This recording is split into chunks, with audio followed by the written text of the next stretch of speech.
Correct, exactly. Finally. Well, you know, I think also you'll be able to relate to our next guest. So he also suffered a stressful period when he was in school, but this was when he was in JC. But like you, he also bounced back and he started a social enterprise called Rebound with Resilience. And this provide employment with people with disabilities. They hire and train speakers with disabilities to give assembly talks. Certainly very inspiring person. We chatted with him earlier on as well. So with that, we are indeed very honored to have with us right here the man himself, Mr. Kevin Wee. Hey, Kevin. Hello. So Kevin actually reached out to us via Facebook. So it's true, like you send us a pitch and we'll listen. Yeah. We'll listen, we'll reply. Yeah, if you have something that you want to pitch to us, let us know, right? So Kevin, first up, can you just tell us when and how did it all start with this social enterprise? Hey, thanks for having me on the show. Welcome. I really appreciate it because I totally forgot that I was going to come up because I was so absorbed in... You're so entertained. Yeah, I was so absorbed by the interview. I learned so much about cosplay. Yeah. It's interesting, yeah. But yes, okay, I need to talk, right? Yeah. Yes, You're here to talk about Rebound with Resilience. Yes. Okay, sure. So, first question is, when did I start it? Yeah, and how did it start? Okay, so I got to give credit where it's due. I think I started when I was in university. So it first started out as a funnier project. So I'm just graduated from Wee School of Communications. Yeah, so they've been quite supportive to me. And so in the funnier project, we, together with 3 other group mates, we actually started out Rebound with Resilience. Yeah, so essentially it's to cultivate resilience and positive mental health in youth, specifically. Yeah, and we also train people with disabilities to do assembly talks as well. And this actually stemmed from a very personal reason. Are you comfortable sharing this with our viewers? Yeah, so of course now, just to close up the initial discussion, right? So now we kind of finished the final year. Sorry, I'm a bit nervous. No, that's fine, that's fine. Yeah. It's okay. Just finished the final year, the project. So we finished in May. So now I'm doing it full-time alone, in a sense. So actually the reason why I continue is because I really do have a passion for this. And I always wanted to do this. And the reason being, if I may share, you asked Definitely, personal yes, reason. please. Just Haryanto was talking about the crying in university. That happened a bit earlier. Right. So I first was aware of this idea of how mental health and grades are kind of linked when 10 years ago. So that was, I still remember my brother had a friend. He always came and played. He was very jovial, very happy, go lucky, And then I remember during the PSL results day, my brother's PSL results day, I went into the toilet, because I need to pee. I went to the toilet, and then I saw him in the corner, and he was completely different from what he was. Right, so he was in the corner, he was huddled in the corner, and this is what he said. He was on his phone. He said, please don't scold me, I did badly. My life is over. And like in my mind, I'm thinking, like, why should a 12-year-old kid, his entire life ahead of him is over just because of a couple of alphabets, right, on a piece of paper? And the irony is that, right, I was also stuck in that paradigm without knowing it. So I'm a typical type A personality, right? I'm like, I cannot lose, I cannot stand losing. I did well in my studies, my sports, super competitive.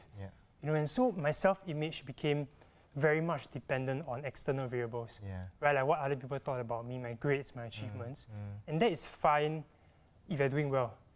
But it can also be a drawback. In fact, you actually submitted an empty sheet during your A-level exam, correct? So I'm going to get to that, right? And so it's interesting because towards the A-levels, I told my mom, right, I said, my mom shared with me a story where before her uni exams, she had to take LOA because her mom, her grandma, had anxiety, had health issues. So she had anxiety, and she had to take LOA from school. And I remember looking across at my mom, right? I said, Mom, that will never happen to me. With such arrogance. And life is an interesting way of humbling you, because before the A's, my entire room was vibrating. Because someone else was doing renovation, I was vibrating. I couldn't study, I couldn't focus, I had anxiety, and eventually led to me handing up blank sheets of paper for my math A-levels. So it's a 6-hour paper, 3 hours, paper 1, paper 2, both had a mental block. And tell us, so how do you overcome it and eventually, and the process of overcoming and then eventually now, translating that to your social enterprise? Sure. So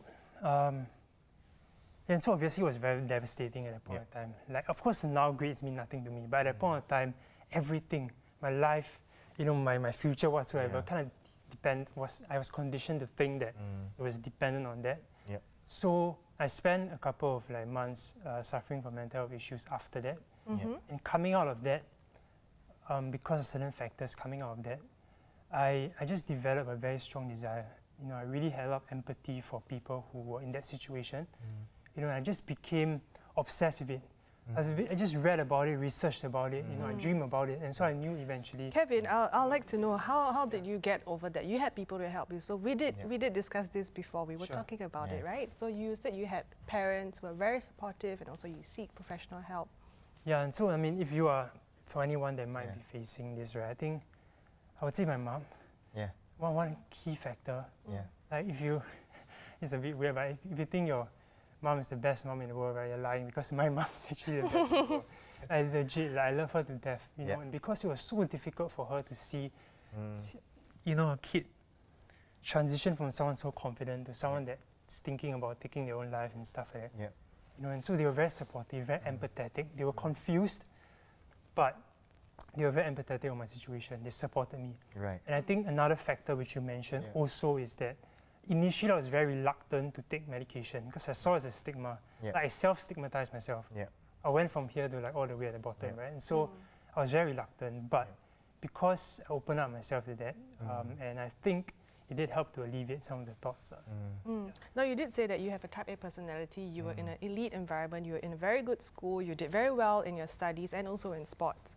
And a lot of your self-esteem, it was based on external factors, right? Has your definition of success changed since then? Well, it's interesting you ask, because the last factor that led to my recovery is a complete paradigm shift of how I view things. I had to redefine what success means to me. I had to redefine like what my self-worth is based upon. Even though it was a very tough rewiring, I would say, when I actually did that, I just felt like I was completely lifted. You know, like just this burden was lifted off me, and I just thought that I don't need to go to university to be successful. You know, and obviously eventually I did go, but I just let go of that. So tell us now, you know, with, again, going back to the point now that, you know, things have turned around for you and you've picked yourself up, and, you know, with Rebound, with resilience, you know, how with this social enterprise you hope to reach out to, you know, the people out there, and how can, you know, one benefit from Rebound with resilience? Sure. Tell us more about the social enterprise. Yeah, and so I think we exist mainly to help students see failure differently. Not as a permanent personal failure, you know, but just as objective feedback, you know, to correct, to improve yourself, and eventually achieve what you want. Like what I think Ria was saying, right? You first start out, you definitely suck, right? The first time will always be louder than the 100th time. But you have to start that process and eventually get to where you want to go. And so we want to reframe the way they view failure.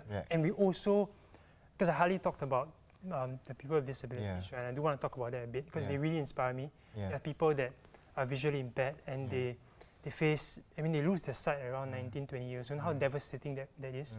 And they actually overcome that.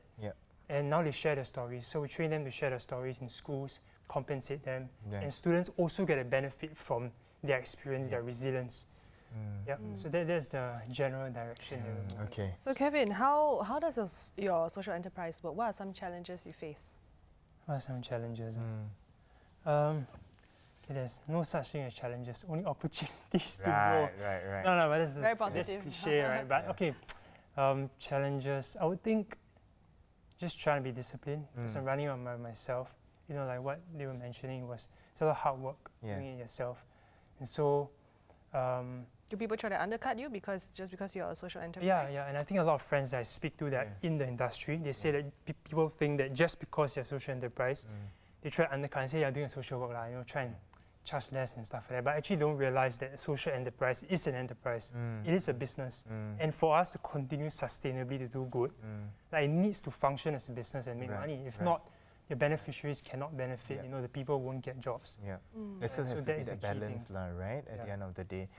Again, if you want to know more about Rebound with Resilience, you can check out their website at www.reboundwithresilience.com. And you know, again, thank you so much, Kevin, for coming onto the Thank show you. to share with us more. You know, and really.